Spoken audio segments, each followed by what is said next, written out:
know where she is? I didn't do anything. Yeah, you did. What's up, guys? Welcome back to ℍᴇᴅ Valley Transparency. We're going to be talking about a $2.5 million settlement that Vallejo police had to pay out because of what this cop right here said. And the fact that we've essentially wasted all of these resources for really nothing is upsetting. It is Mr. Quinn and Ms. Huskins that owes this community an apology.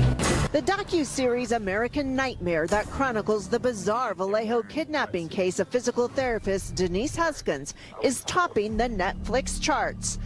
You need people like me so you can point your fucking fingers and say that's the bad guy.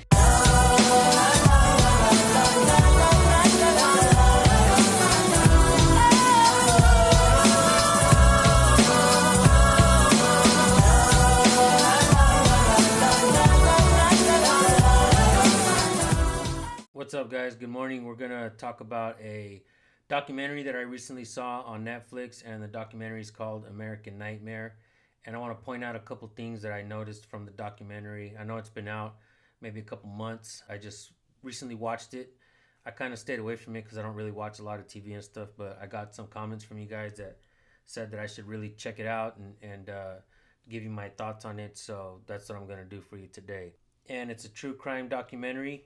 And it's about a young couple named Denise Huskins and Aaron Quinn. And what happened was Denise was kidnapped by someone, and the guy was tied up, the boyfriend. And the very next day he was able to untie himself, and he was not supposed to call the police because they were supposedly watching him. But he decided to go ahead and call the police anyways. Immediately the cops start interrogating him. They think he killed his wife. They kind of accuse him of it. In the first episode, that's pretty much what the whole episode is the cops looking at him as the suspect, the prime suspect, which, you know, makes me wonder why they didn't even try to investigate the actual crime if there actually was a kidnapper. A lot of times when I see these stories, I wonder if why police officers in this day and age, right, everybody seems to have cameras, you know, on their houses and stuff like that, especially around businesses. So I always wonder, whenever I hear about a case, I always tend to think like, well, cops should definitely be knocking on people's doors and asking them if they have, you know, footage that they can get of someone who has committed this heinous crime, right? So the cops are interrogating this dude. They're trying to blame him. They're not really investigating the actual crime. And in episode 1. In episode 2, it shows that the girl was released. She was let go. She was kidnapped in Vallejo, California, and she was let go in Huntington Beach, where her parents live, which is, you know, a few hours away in driving distance. So again, the cops start accusing her of faking it. At the same time, a movie called Gone Girl had come out. In the movie Gone Girl, the girl basically lied about the kidnapping to get her boyfriend in trouble. Ben Affleck. He was the guy in the movie. So the girl tries to get the guy in trouble in that movie, and the cops think that this is exactly, you know, a case just like that. And they even say that. They mention it to, I think, the attorney or the family, say that they think that it's just like, haven't you seen the movie Gone Girl? And it's like, whoa, dude, this isn't Hollywood. This is real life, and you guys are supposed to be real cops, right? So it is revealed in episode 3 that the guy was doing it again. And all the information that Denise had given Vallejo police regarding the case, the suspect, the car he was driving, she even says she thinks it's a white Mustang, convertible. And she, you know, mentioned things that the cops should have investigated. It didn't seem like they did. So the guy had been doing this in neighboring towns, and he had been, you know, kidnapping girls and doing things to them, you know, the R word. You know, I don't really like to say that on the channel because it always gets flagged. Denise was, the guy did that to her, right? And in episode 3, it is revealed that she wasn't lying. And the reason I want to make this video is because I want to point out the fact that the cops, they didn't investigate this properly, and they never apologized. And when Huskins was finally released, police then said it was all a hoax. They were victimized by a psychopath and then victimized by the Vallejo Police Department. The cops did apologize years later after they changed positions of leadership, but it wasn't enough. They had tarnished her reputation, and Denise and Aaron Quinn sued the Vallejo Police Department, and they actually won $2.5 million because of what this cop said. So the police department was sued for defamation, and the young couple won $2.5 million. And it wasn't until later on, until a neighboring town of Dublin, California, and I have actually passed by Dublin, and I remember because I remember saying to myself, holy shit, isn't Dublin in Ireland? But there's a female cop who did an investigation regarding another case that was similar. And I gotta say, I don't want to just make this video and bash cops. I definitely want to bash Vallejo Police Department, you know, throw them under the bus because of the way they behaved and the way they investigated this. If they would have investigated this case properly, I believe they would have caught the guy. The guy was sending text messages and emails and all that stuff, and from my understanding, law enforcement, they have caught people that are hackers and stuff like that. So even if someone has a VPN, I think cops can actually get around that. I don't know exactly. If you guys know more about it, let us know in the comments so that we can investigate this more. But there is a cop out of Dublin, and her name is Misty Caruso. All right, she did her job properly, and I gotta give a quick update. She has been promoted to lieutenant. We don't often see cops being promoted when they do good. As a matter of fact, the initial detective who was interrogating Mr. Quinn, he was actually promoted. Even though he didn't do his job correctly, he was like considered officer of the year or some shit. Definitely don't deserve it. They should stop giving these awards. It just makes any sense. And they should stop promoting these bad cops. But we see that far too often. Shout out to Dublin, California, and shout out to that department for promoting Misty Caruso for doing her job correctly. She found all the evidence that Denise had mentioned. For instance, in her case in Dublin, in that case over there, she found the goggles that had tape, and she found the blonde hair, and she didn't know who the hair belonged to. She did some investigating, she talked to people, and finally someone led her down the right path and told her get a hold of Denise and try to see if it's her hair. Sure enough, she investigates. Misty wanted to reach through, you know, the TV and hug Denise because of the way the police investigated it and didn't believe her. You know, the cops went on to say things like that Denise and Mr. Quinn owed an apology to the people because all the resources that they were wasting and stuff like that. And it's just the big mouth costed the taxpayers $2.5 million. And I gotta say, these cops out there, they don't care because the money doesn't come from their pensions. It doesn't come from their pockets. It comes from your pockets, folks.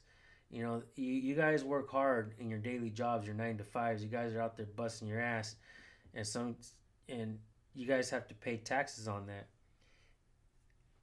To know that we're paying taxes for cops to not even do their job correctly, to, you know, care more about officer safety than public safety, it's a crying shame, folks. That's without a doubt. So Misty Caruso does her job correctly. She finds out, you know, that Denise was not lying. The guy who was doing all this, his name was Matthew Mueller.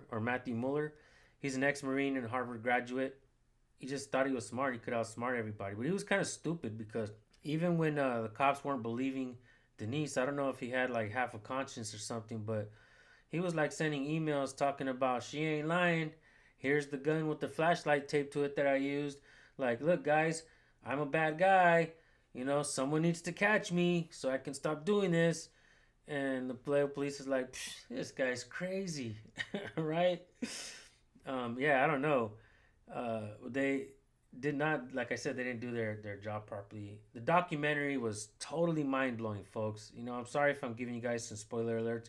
And I know damn well that I didn't give all the information. I know I left a lot of it out. I just can't remember everything off the top of my head. And I think this is a documentary that you guys definitely want to go watch. At the end of the day, it's going to piss you guys off. I actually want to go to Vallejo Police and do some audits out there and record and kind of shame them, you know, like they deserve to be. And maybe I'll stop by Dublin and see if I can get a hold of ℍ𝕀ℙ𝐻𝐿, and maybe I'll give her, you know, a hug as well, because I don't often give cops hugs, but I will on this one because she deserves it. She did her job correctly, and that's all that we as taxpayers could ask for, is for cops to do their job correctly.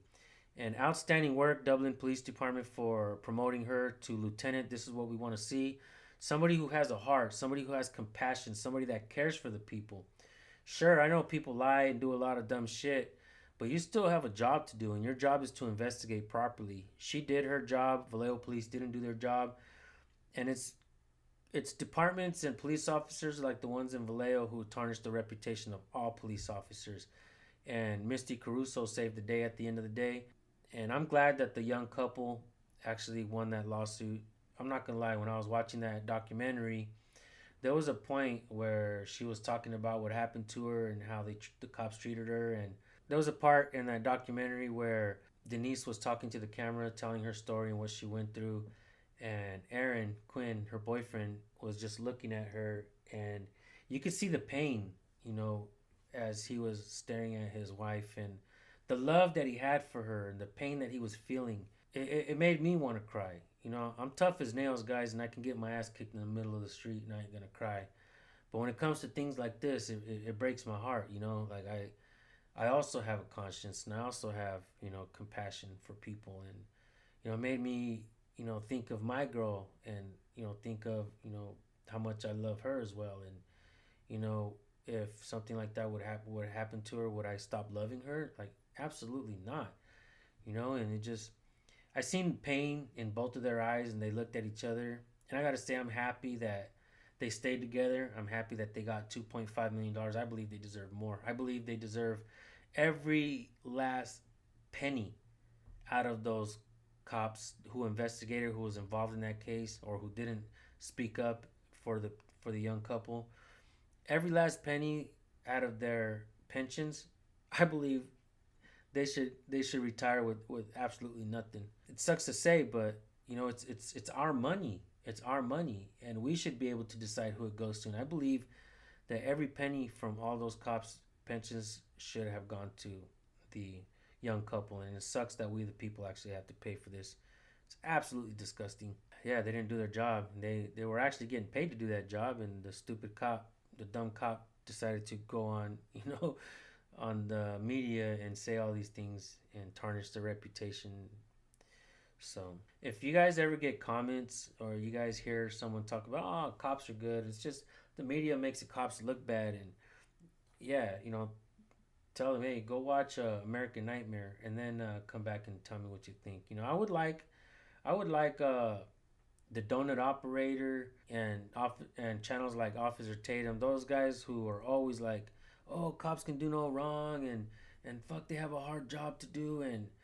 And seriously, is it that hard to do your job, to investigate a crime where people are telling you it actually happened? Instead, you go investigate the people the victims, you know, you make them out to be the criminals themselves. Like, unbelievable. I would like to see their opinion on this, and how those cops behaved. What solutions would they offer regarding this? You know, I can tell you some of mine. I can tell you that I believe that internal investigations is a joke, especially when none of these cops in Vallejo were reprimanded. And I can tell you that qualified immunity needs to go. These cops did not do their job in good faith, without a doubt.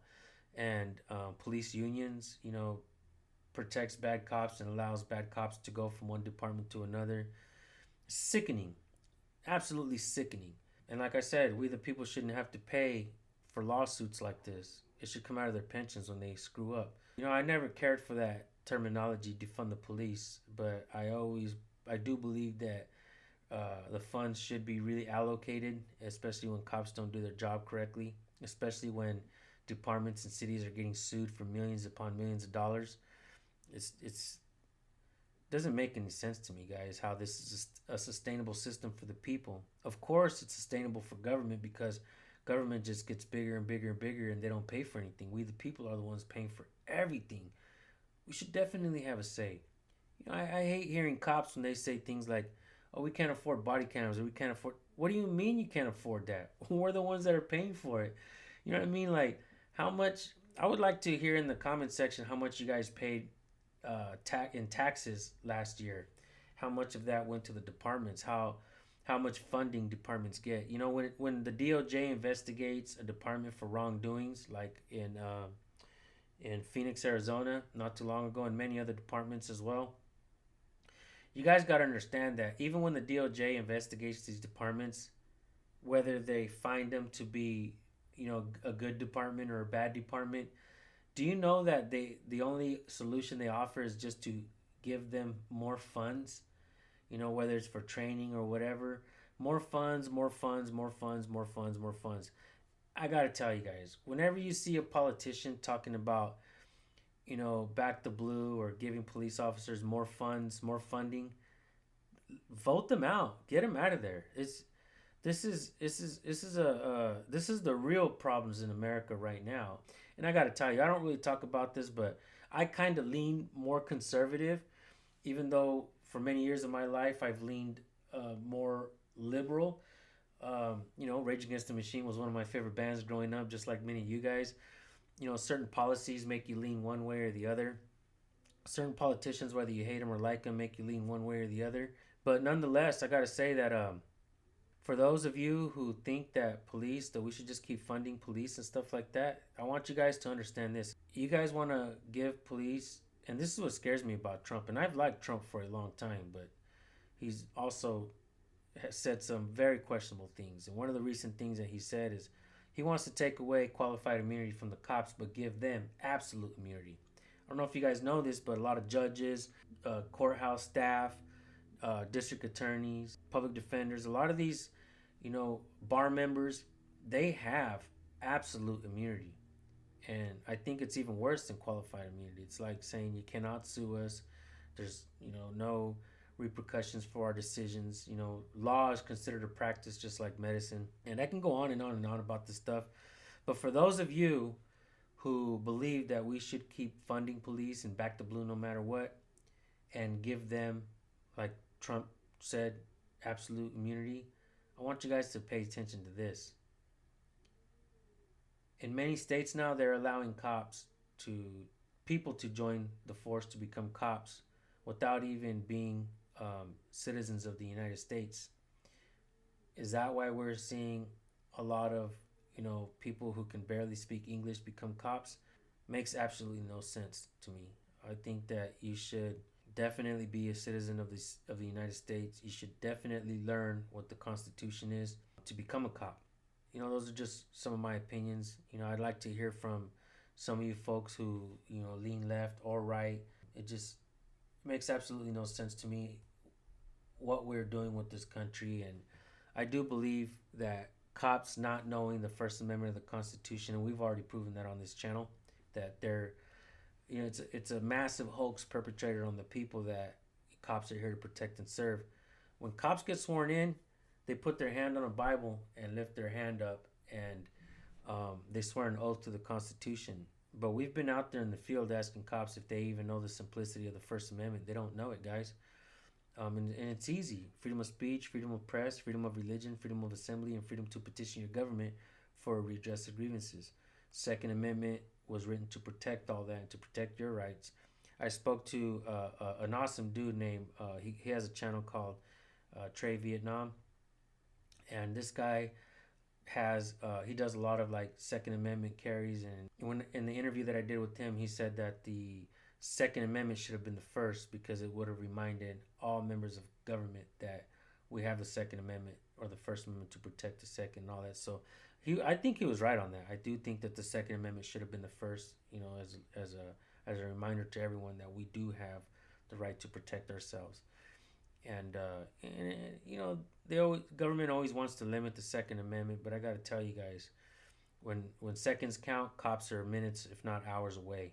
They're not going to be there to save you. They're usually there after the fact. So they want to have a monopoly on safety, but in reality, you're responsible for safety on your property, in your vehicles. You're even when you're in public, you're responsible for your own safety. Nobody is, not even the cops. And take Uvalde, Texas, for instance. You know, cops didn't want to go inside to save the kids for officer safety. They didn't want to put their lives on the line. They just want to get paid. They just want to get that pension, but they don't want to do the job. So it sucks. And sorry this happened to this couple. It's a really shitty story, but it's an amazing documentary. I recommend you guys go watch it. Let me know what you guys think. Have you seen it? What did I leave out of my little rant here, my little talk? What could I have included to make this a better video for all of us to understand? I don't know the whole story. I did watch the documentary, and I can't remember everything off the top of my head. I do kind of know the basics of what I saw, which was cops are dumb in Vallejo, California. Maybe I'll go out there and check them out soon, guys. Maybe I'll go out there and audit the department and audit the area and cop watch, and just show them that we the people mean business, dude. And this documentary definitely brought a big backlash to that department. I think it kind of forced them to apologize to this couple. But anyways, guys, that's all I wanted to say for now. Thank you guys for watching. We'll see you guys in the next one.